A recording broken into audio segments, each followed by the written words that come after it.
I love doing this.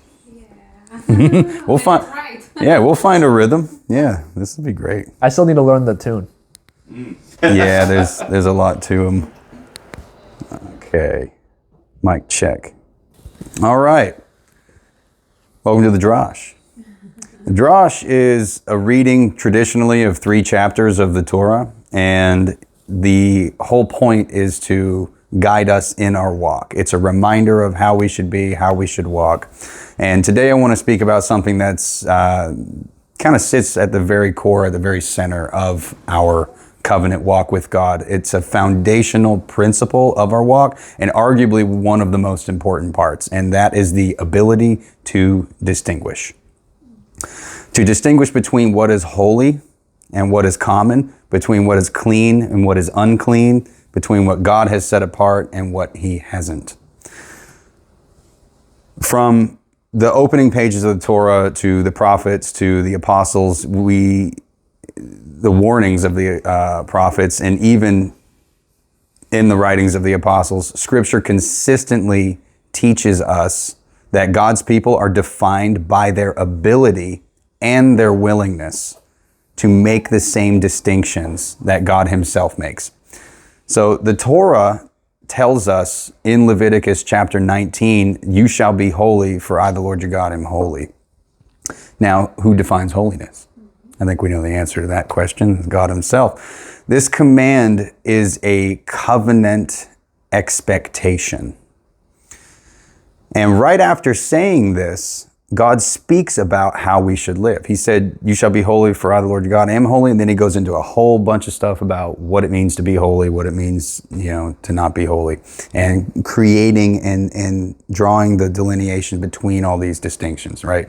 Creating all these distinctions, or acknowledging all of these distinctions. So He speaks about how we should live, how we should worship, how we should conduct ourselves in everyday life. And holiness, according to God, it's obedience to His order.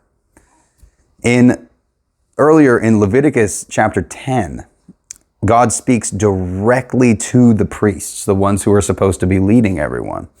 And He says, "You are to distinguish between the holy and the common, and between the unclean and the clean. And you are to teach the people of Israel all of the statutes that the Lord has spoken." So this is a direct commandment to the head of leadership of being a light to the nations, to all people. He's like, you're to distinguish between what's holy and uncommon, and between the unclean and the clean. So notice what's happening here. Distinguishing isn't optional. He's like, this is what you're supposed to do. And teaching others to distinguish isn't optional either. It's in the same command. So God ties the failure to make these distinctions directly to priestly failure, leadership failure. And when priestly discernment collapses, the congregation falls, the people don't have a light to follow, everything falls. So leadership at the top needs to make these distinctions. It's paramount. And you'll see that this theme continues throughout Leviticus chapter 11, where God explains that His instructions regarding the clean and unclean animals, they're not arbitrary. He tells us to make a distinction between the unclean and the clean, for I am the Lord who brought you up out of Egypt to be your God. In other words, God redeemed His people and then trained them how to think, how to discern, how to recognize these boundaries. Clean and unclean, usually when people hear that, they just think about food. They think it's just food. But it's about training in discernment, is what it's really about. They teach God's people that not everything is the same, even if the world insists that it is the same. In Scripture, especially when you get into the Greek writings, you'll find that there's 2 different words that appear that are often treated as if they mean the same thing, but they don't. The first word is akathartos. And the word akathartos, this word means unclean by God's definitions.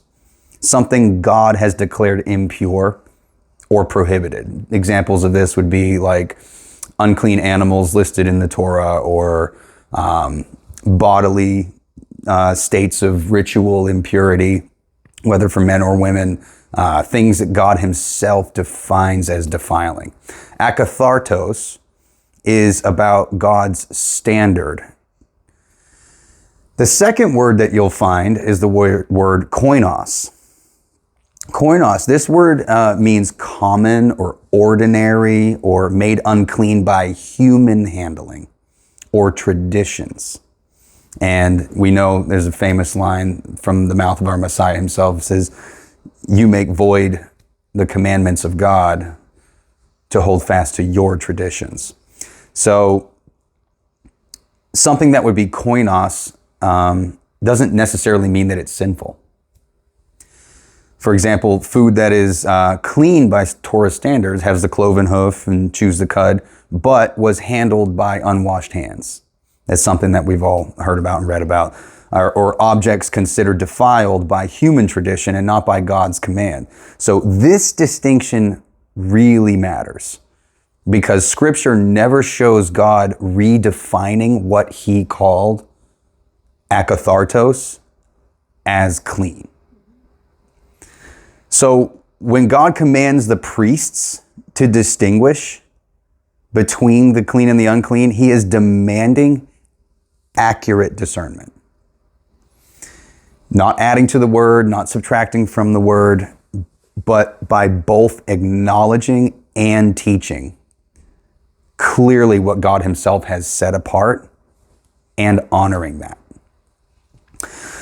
When these distinctions are ignored, Scripture is very clear about what follows. The prophet Ezekiel delivers one of the most sobering rebukes in all of Scripture. He says, her priests have done violence to my law. They have not distinguished between the holy and the common, neither have they taught the difference between the unclean and the clean. Notice what he said. He said they've done violence to my law. When you don't make these distinctions, that's the equivalent of doing violence to God's law. It's a big deal. And immediately after that warning, the judgment fell on the people. And why? Because when God's people don't distinguish, those lines get blurred and confusion takes over. And truth then becomes negotiable. And holiness becomes kind of optional. Or evil looks like good. Good looks like evil. It becomes, what's the word? Subjective. You know, like, oh, I'm interpreting the Scripture to mean this, or I'm interpreting the Scripture to mean that. Well, sorry, Scripture is not up for your private interpretation. It means one thing, and we need to orient our lives to what that one thing means. So this is exactly what the prophet Isaiah warned about when he says, woe to those who call good evil and evil good. And that inversion happens gradually over time. It's not just like an overnight light switch, boom. It happens when the distinction lines are slowly blurred, and a little leaven leavens the whole lump. So when boundaries are treated as outdated, or that's for the old covenant, or that's for the Old Testament or something, when God's definitions are replaced with human comfort. Yeah.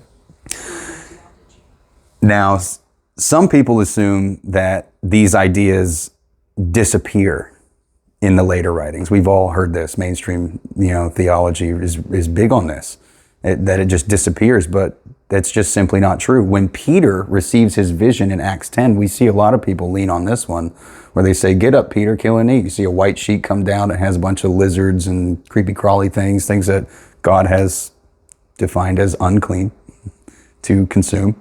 And he hears this voice that says, get up, Peter, kill and eat, right? In that vision, Peter doesn't conclude that God has erased those distinctions. He defines and acknowledges the interpretation of his own dream. He explains the vision himself twice, actually, after that vision happens. And God has shown me that I should not call any man common or unclean. Akathartos or koinos. The lesson is about the people. It's about the Gentile inclusion into the covenant. It was never about food. And Peter already knew the Torah.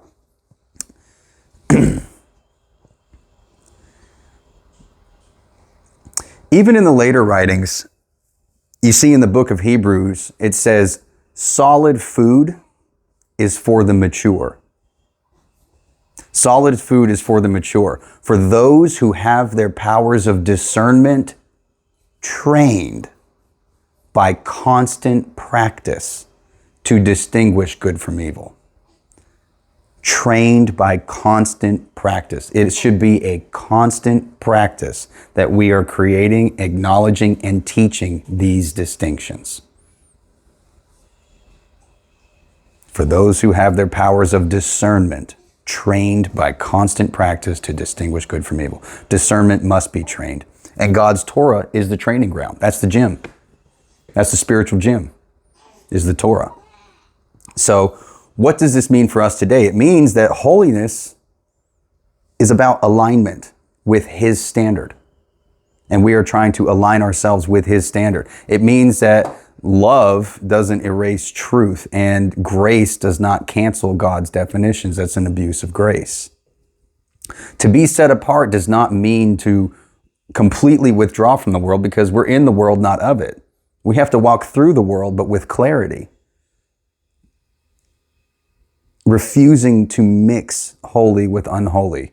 Refusing that confusion when those lines get blurred, and refusing to blur what God has clearly spoken as clean and unclean, holy and unholy in His word. So when God says He is holy and He calls His people to be holy, He's asking for covenant faithfulness. He wants us to be in covenant faithfulness with Him. We're in a marriage with Him. He's our husband. We're His bride. And He's coming back for a bride. And that faithfulness, it always requires discernment.